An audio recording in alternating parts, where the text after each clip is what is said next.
അബുദാബിക്ക് ഇതൊരു വ്യത്യസ്ത അനുഭവമായിരുന്നു. 10,000-കണക്കിന് കാണികൾ പങ്കെടുത്ത ഒരു mega show. Armed forces officers ക്ലബിൽ ആരാധകർക്കിടയിൽ റോൾസ് റോയ്സ് കാറിൽ മമ്മൂട്ടി വന്നിറങ്ങി. അബുദാബിയിലെ ഒരു പൊതുവേദിയിൽ ഞാൻ ഇതുപോലെ വന്നിട്ട് കുറെ കാലങ്ങളായി. അതുകൊണ്ട് എനിക്കും ഇതുപോലൊരു വേദിയിൽ ഒരുപാട് നാളുകൾക്ക് ശേഷം വരാൻ സാധിച്ചതിൽ സന്തോഷമുണ്ട്. മമ്മൂട്ടിയെ കൂടാതെ ദിലീപ്, നെടുമുടി വേണു, KPSC ലളിത, മുകേഷ്, കാവ്യ മാധവൻ, സംവിധായകൻ രഞ്ജിത്ത്, ജഗദീഷ് തുടങ്ങിയവരും പരിപാടിക്കെത്തി. Middle east business head Bindu Menon സ്വാഗതം ആശംസിച്ചു. Asianet MD K Madhavan, business head John Brittas എന്നിവരും സംസാരിച്ചു.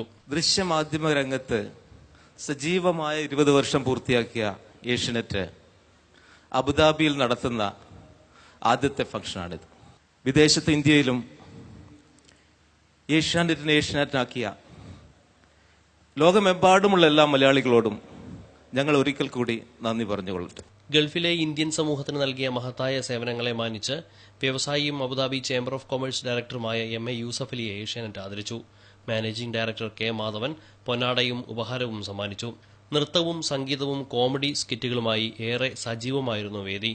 ചിത്ര, അഫ്സൽ, വിനീത് ശ്രീനിവാസൻ, ആശാ ശരത്ത്, രമ്യ നമ്പീശൻ, സുരാജ് വെഞ്ഞാറമ്മൂട്, മാമുക്കോയ, ടിനി ടോം, കോട്ടയം നസീർ, ഷംന കാസിം, വിനീത്, ഷാജോൺ തുടങ്ങിയവരും പരിപാടിയിൽ പങ്കെടുത്തു. Asianet news, Dubai.